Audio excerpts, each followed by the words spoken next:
What's going on, guys? It's Cliffy here. We are back again with a Big Bash League game. We're turning back out in purple for the Hurricanes, and today we are in a round 2 clash against the Sydney Thunder. Batting at number 6, and it's looking as though we are going to have a little bit of work to do, as we are currently 4 for 68 after 9 overs. I don't really know how that wasn't a no ball for being above the shoulder from Mitchell Starc, but that's alright. We will carry on, we will keep going, and hopefully try and score ourselves some runs here today, get some wickets, and just get back into the 2020 flow. So it feels like, what am I saying? Get back into the 2020 flow. It feels like all I've been playing at the moment is 2020. It is quite hard that now that I have to go and differentiate between the two different careers that I do have. Obviously the one with Chris Lynn and then the one that we're doing here at the moment. We have lost John O'Wells as well during the break in which we hadn't faced. We do now have Dan Christian in at the crease, and the score is, oh my god, Cliffy, what is that? 5 for 70 after 10. So really not ideal, not in a great position to be fair. We would want a whole lot more runs on the board. Well, not even a whole lot more runs to be fair, just less wickets. And we would also like it if I could actually hit the ball off the block, because that is now, I guess if you count the wide, which we did leave, but that does make it 3 balls that we have not scored off. And finally we get one out of the middle of the bat. It's looking as though it's going to be tough here in Australia in this Big Bash League. Just really, I guess, to get some runs. We've been playing all around the place. I can't even remember. It's so long. I think like the last time I booted up this save was almost a week ago. And that just shows you how long it has been since I have played it. So just so much going on at the moment. And we have actually lost another wicket. So we lost Dan Christian. The runs are going okay. But we are losing wickets in clumps, which is not good. We're 3 off 6, which, you know, looking at it, you'd be like, wow, 3 off 6. But in the situation, 6 for 83 on the board. You know, you won't actually be too annoyed with that there. And that is a nice shot down the ground between that man at the boundary straight and the extra cover, and we will definitely go and take that as we move on to 7 off 7. So we've got that strike rate up to 100 now, which we'll be happy about, and we've actually gone for it again. Haven't got it as well this time, but we will come back for the second. Get the cheeky dive in there as well, Cliffy. You may as well get the dive in, because hey, why not? But that's good. 9 off 8, and heading into the, well, I guess the stage in 2020 innings that I do like to double the score, which is at the 12 over mark. And normally the way I go about it, or the way that I theorise about 2020 cricket, is that if you've got wickets in hand, which in this case we don't, so it does make it a bit different. But if you've got wickets in hand and you're at about 90 to 100 after the 12 over mark, it does give you a very good opportunity to build a platform.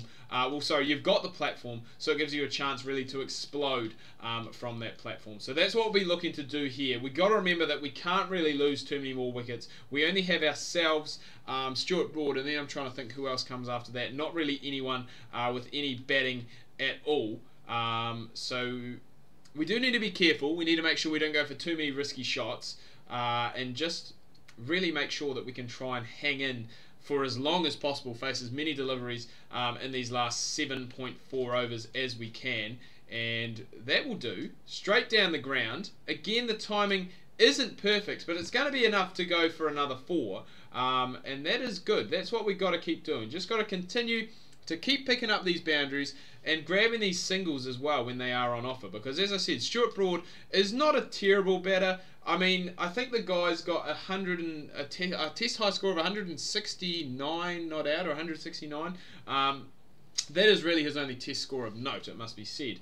I think he must have a couple of half centuries along the way somewhere, but you know, really it is up to us, especially now that he is gone. He is back in the pavilion. We do have Sean Tayton now, who is 6 off 5, and again, the Wild Thing's not a great batter either. So we're going to have to try and dig in here, bat for as long as we can. We've got Pat Cummins, so it's just been the bloody trio of pace at the moment. Well, just all pace. We haven't faced a spinner or a medium pace bowler yet. It's been Starc, Cummins, Sandhu, Clint Mackay, And I'm not sure who the other bowler is. We'll probably find that out soon because Cummins has only bowled one over up until this stage. So you're guessing that he's going to bowl the rest. Starkey coming back in, and we have lost Sean Tate as well. So we've got Clive Rose. I mean, Clive Rose can bat. What was I saying? I was slagging them off saying that there wasn't anyone to come after Broad. And then out comes Clive Rose, who I think actually, hit some winning runs in last year's BBL. And I can't remember the game who it was against, but he definitely hit the winning runs in one of the games. So we'll be hoping that he can do the same here again today. Just really hoping that he doesn't go and get himself out. You know, we really need him to hang in there. We've got Cummins, as I said, for another 2 overs. So hopefully we can try and score some runs off him because the boundaries have slowed up a little bit. But they are still going and they are still there. It's looking as though we're not going to be scoring too many at all, to be fair. But we just got to try and hang in there. I think if I was a coach of a cricket team, I think one of the things that would probably annoy me the most in 2020 cricket is if your side didn't bat through the 20 overs. I think, you know, there isn't really any excuse for losing 10 wickets inside the space of 20 overs. You know, unless you come up against an absolute brilliant spell of bowling or you're playing on an absolute minefield, you really should be able to keep those wickets intact for 20 overs. I think that is quite key. So, probably went to the wrong end, the fielder. He could have gone to the non-strikers and would have been potentially looking at a run out, but we'll just keep going, keep tucking away. If we can pick up these 2s, I'm quite happy with that. 6 2s off the over is 12. It's low risk, and we are going to obviously stay in as much as possible. But it's when we go and try and blast those ones through the covers that we go and pick out the fielders and probably look to try and take a single off, maybe off this ball, depending on where it is, and then hope that Clive Rose can hold out for the last one. So I was going to say, we're just timing them. We're timing them too well to just take singles. Direct hit actually was there, and I think without the dive, that would have been very interesting to see what would have happened. But we've got 6 off this over, which isn't ideal, but we just need to make sure that we can try and, as I said, hang in there and just make sure that we don't lose our wicket. Just try and bat through, get us somewhere to around, if we can get 20 runs off these last 2 overs, get us to 140, at least that gives us something to bowl at, it gives us something to defend. And there'll be, oh my god, Andre Russell, I was going to say, it is just a trio of pace. It's just, it is, what's a 5, I'm trying to think what it's called, what a 5-prong attack would be. Like a 5-prong pace attack. I mean, you've got, obviously your trios, your 3, you've got your quartetters, your 4. What is a 5? Is it just a group? Your group of fast bowlers? I can't really think what else that you would call it. But that's alright. We'll keep going. Keep nudging away.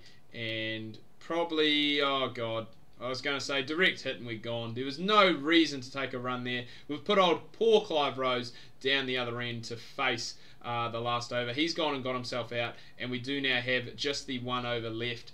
Simon Malenko down the other end. And I think it's time that we just unleash the shackles. That's the word I was looking for. I was going to say chains, but shackles is the word that we're looking for. 133 on the board now. And maybe we should have gone and unleashed the chain shackles before, because that's a very nice shot from Cliff. Excellent timing. And we've actually gone for it again. This time we haven't got it square enough. And that is going to see the innings end at 133 with just 4 balls left remaining. I believe we score 33 of the... Well, sorry, we get 36, so we get the second top score along with Ben McDermott. But I don't think against the Sydney Thunder side that 133 is going to be enough. We're going to have to bowl exceptionally well. And I was going to say we have to get a bowl first, to be fair. But we are coming in now. 48 matches, 46 wickets, so we're slowly getting that up to where I would want it to be. Which is... Alright, I'm gonna try this, because people said, Cliffy, come around the wicket to the left-handers. So that's what we're going to try. We've got 2 left-handers in here as well in the form of Morgan and Wade. So it will be interesting. I think the game is probably dead and buried from here. As we can see, the required run rate is only 4 runs per over. But you know what, we're going to try these cross-seam deliveries, because they have worked for us in the past against the lefties, because I do enjoy bowling in swing to the right-handers normally. Don't really like bowling out swing. I just haven't really mastered the art of it as of yet. But we'll just keep going. We'll try this this ploy just to see if we can, you know, get the angle, try and grab ourselves an edge from somewhere. and just make something of this game, I guess. You know, we did pretty well with the bat, obviously scoring that 36, tied top score. A wicket would really just round out the performance, and that's exactly what we've done, boys. Round the wicket to Morgan, went away from those little cross seamers, went to just normal stock standard seam, and we have gone and grabbed ourselves a wicket. Andre Russell, 402. How on earth do you play that many 2020 matches? How on earth do you play that many? 402. That is crazy. I suppose he is... Well, he doesn't really play for the national team anymore. He is banned at the moment, mind you. I think from all form, not just from international cricket, from domestic cricket as well. I think because of some doping scandal. But to play 402 2020 matches is absolutely crazy. Like, how do you even do that? I understand he goes around and he's one of those guys who's a bit of a 2020 renegade, I guess, that just, you know, plays all around the world. And, you know, if you do that, I guess if you play the Big Bash, you play the NatWest T20 Blast, Bangladesh Premier League, Pakistani Super League, the Caribbean Premier League, which he would play, you know, there you're looking at probably, I don't know, maybe 60 games in a season just there. And then you've... Oh! Ooh! Nice catch. Nice catch, Benny McDermott. I was not expecting that. But, yeah, I guess just back to that point. You'd play about 60-odd games in a season. Then you add in some international, 2020 internationals. And then I guess there'd probably be some other games that some other leagues that I'm missing as well. I mean, he probably wouldn't come down. Well, I know he wouldn't come down and play in New Zealand. You know, the money's just not there for him. And, you know, good on him. Obviously, he's going out there and he's making a living. And he's setting himself up for life by going and continuing, I guess, to be this 2020 renegade or this 2020 mercenary that a lot of people talk about, that are going around the globe and obviously helping out young players and helping out clubs and stuff like that. So you got to be happy with that. I would be happy if we could pick up another wicket as well, because we're hanging around that 1 wicket per game margin at the moment, which is quite nice. I'd like to try and keep it there, or possibly even better it a little bit if we could. And I think against Mitchell Starc, that's probably the perfect opportunity to try and do that. Russell just looks to be playing as Andre Russell, as Dre Russ does, just going out there and trying to score runs for fun and score them quickly as well. So we will have to go and try and, I guess, bulk down and bog down Mitchell Starc as much as we can.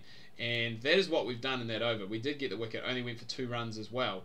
I still don't think that we're going to win this game. But in saying that, we have gone and got rid of Russell, so there's still 4 overs left, only 11 runs required. Starc and Pat Cummins, sorry, I just had an absolute mind blank there, can both bat, so it could be a little bit difficult there, but we're just going to keep going, hopefully try and grab ourselves a bit of luck. That's what we got with Matty Wade, was a little bit of luck, and I just don't think that has carried... Oh, I didn't have the keeper up. I forgot to put the keeper up. It's too late now. I don't think we're going to get another outside edge, but that was very, very unlucky. We could have had our 3rd wicket of the game there. That one there has gone away. Nice shot by Paddy Cummins to pick himself up 4. And that's all it really takes. I mean, we did only need 11. With that 4, it takes it down to a rather comfortable inning, or a rather comfortable equation, to be fair. And overthrows are not going to help either. Don't really know what I was appealing for. I thought maybe possibly no bat in that, and it was just all pad. But the fielder, what was he doing? Just going and chucking it in like an absolute missile, which was definitely unneeded in the situation, because it did just lead to some overthrows. That one there has been played up over the top by Mitchell Starc. That's going to be 4. That is going to tie the scores. So we do still have an opportunity to pick up another wicket. And we also have an opportunity not to potentially lose the game coming off our bowling, and that is what is going to happen. It is going to go into the 18th over. But we've got to be pretty happy, I'd say, with our day's work. Apart from that over there, picking up 36 with the bat is very impressive. The Sydney Thunder win by 3 wickets, so not the greatest of starts for the Hobart Hurricanes in this year's Big Bash League. But we actually get the player of the match as well, so we're pretty happy with that. And I'm pretty happy with the way my face cam is working, actually, because now we can actually see the player of the match now that we've gone and made it just a little bit smaller. So as we saw, 36 off 26 and 2 off 11 with the ball. So that is a pretty pretty good all-round performance. Just not enough runs at the end. Just kind of ran out of batting partners. Could have stuck around a little bit longer, but I did want to try and get those runs quickly and I guess maximise. What is my turning off? Don't do that. Don't do that, monitor. But anyway, guys, do hope you've enjoyed this video. If you have, remember to give it a thumbs up, smash the like button on this video. If you are new, please do subscribe. And until next time, ka kite anoa. See you soon.